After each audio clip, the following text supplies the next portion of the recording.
আসসালামু আলাইকুম। সুপ্রিয় সপ্তম শ্রেণীর শিক্ষার্থীরা, আশা করি ভালো আছো। তোমরা যারা বার্ষিক পরীক্ষা দিবা তাদের জন্য এই ভিডিওটি। এটি একটি স্কুলের প্রশ্নপত্র। আশা করি এটা সলভ করলে তোমাদের অনেক বেশি ভালো হবে। বার্ষিক পরীক্ষা ভালো করতে আমাদের এই অ্যাপটা ইনস্টল করবা। এই অ্যাপের লিঙ্ক কমেন্ট বক্সে দেওয়া আছে, সেখান থেকেও তোমরা ইনস্টল করতে পারো, অথবা প্লে স্টোর থেকে কোডহার্স স্কুল গাইড লিখে সার্চ করলেও চলে আসবে।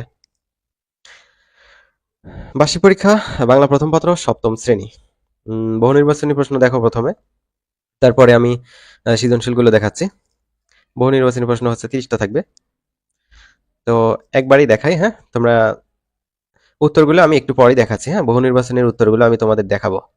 এগুলো ক, খ, গ, ঘ হবে।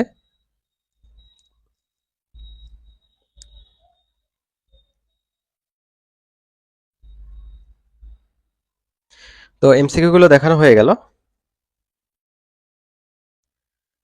এবার তোমরা সৃজনশীল দেখো। এখানে যে কোনো 5টি প্রশ্নের উত্তর দিতে হবে। ক বিভাগ থেকে দিতে হবে হচ্ছে 2টি, খ বিভাগ থেকে 2টি, 2টি 2টি করে দিয়ে তারপর যে কোনো একটা বিভাগ থেকে তোমরা অন্য আর একটা দিয়ে মোট 5টা দিবা। তাহলে এই হচ্ছে সৃজনশীল গুলো। এগুলো হচ্ছে ক খ গুলো বিশেষ করে ভালোভাবে সলভ করবা। এগুলো কিন্তু চলে আসবে, অনেক বেশি গুরুত্বপূর্ণ এগুলোর ক খ গুলো। গ ঘ তো মুখস্থ করার কোনো প্রয়োজন নাই। বর্ণনামূলক প্রশ্ন দেখো। এখানে দেখো, আনন্দ পাঠ থেকে যে কোনো 2টি প্রশ্নের উত্তর দিতে হবে। এখানে দেখো 1 নম্বর প্রশ্নের মধ্যে 2টা ভাগ আছে।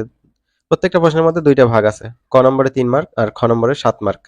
ক নম্বরটা তুমি হচ্ছে 1 পেজ লিখবা, আর খ নম্বরটা 2.5 পেজ লিখবা, তাহলে কিন্তু তোমাদের ভালো হবে। একটু লাইনগুলো ফাঁকা ফাঁকা করে দেওয়ার কোনো প্রয়োজন নাই। একটা পেজের মধ্যে মিনিমাম 15-16টা লাইন না হলে তো চলে না। তো শিক্ষার্থীরা, আমি হচ্ছে বহু নির্বাচনীগুলোর উত্তর এখানে দেখিয়ে দিলাম। তোমরা এগুলো মিলিয়ে নিও। শিক্ষার্থীরা ভালো থাকবে। আর আমরা পরবর্তী ভিডিওতে অন্য কোনো বিষয়ের স্কুলের প্রশ্নপত্র দেখিয়ে দেবো, যাতে তোমাদের উপকার হয়।